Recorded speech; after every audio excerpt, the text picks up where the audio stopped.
फुटाणे म्हणजे भाजलेले किंवा भट्टीमध्ये भुनलेले चणे, जे आपण सालीसहित खाणं अत्यंत गरजेचं असतं. मी सुरुवातीला सांगतोय, साधारण 100 ग्रॅम फुटाण्यामध्ये 22 ग्रॅम इतकं प्रोटीन असतं. फुटाणे बनवत असताना जी प्रक्रिया केली जाते भाजण्याची, भुनण्याची, ती प्रक्रिया त्या फुटाण्याच्या मध्ये असणारी पोषक तत्व व्यवस्थित राखून ठेवते, त्याच्यावर कुठलाही विपरीत परिणाम होऊ देत नाही आणि त्याचा परिणाम म्हणून त्याची न्यूट्रिशनल व्हॅल्यू अतिशय चांगली राहते.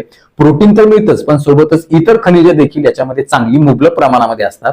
तुम्हाला बीपी असू द्या, शुगर असू द्या, किंवा तुमच्या खराब चरबी वाढलेली असू द्या, या तिन्ही आजारामध्ये किंवा कुठलाही आजार असू द्या, तुम्हाला हे फुटाणे अतिशय चांगले वरदान ठरणार आहे. आणि सगळ्यात महत्वाचं, फुटाणे भाजलेले असल्यामुळे आपल्या शरीरामध्ये, आतड्यामध्ये ते पचायला आणि शोषून घ्यायला अत्यंत सहज सोपे आहेत. बऱ्याच जणांना दिवसभरामध्ये कधीतरी चिप्स, कुरकुरे किंवा काही चटक-मटक खाण्याची सवय असते, तोंडाला चव यावी म्हणून. याच्या ऐवजी जर तुम्ही वाटीभर फुटाणे, त्याच्यामध्ये थोडासा कांदा बारीक चिरून, थोडंसं लिंबू पिळून किंवा टोमॅटो किंवा अजून काही थोडा चाट मसाला टाकला तर तुमचा स्नॅक्स तयार होतो आणि तुम्ही त्याचा चांगला आस्वाद घेऊ शकता. त्याच्यातून चांगलं प्रोटीन मिळेल, खनिजे मिळतील. यासोबतच तुम्ही या फुटाण्याची बारीक पावडर करून ठेवू शकता आणि ती पावडर तुम्ही चमचा 2-2 चमचा तुमच्या रोजच्या आहारामध्ये किंवा कुठल्याही पदार्थामध्ये टाकून तुम्ही सेवन करू शकता. साधारण 1 मोठा चमचा फुटाण्याच्या पावडर मध्ये 7 ग्रॅम इतकं प्रोटीन आपल्याला मिळतं. फुटाण्याच्या पावडरचा तुम्ही पराठा करू शकता, बिर्ड करू शकता किंवा वेगवेगळ्या प्रकारची पेय देखील तुम्ही करून पिऊ शकता.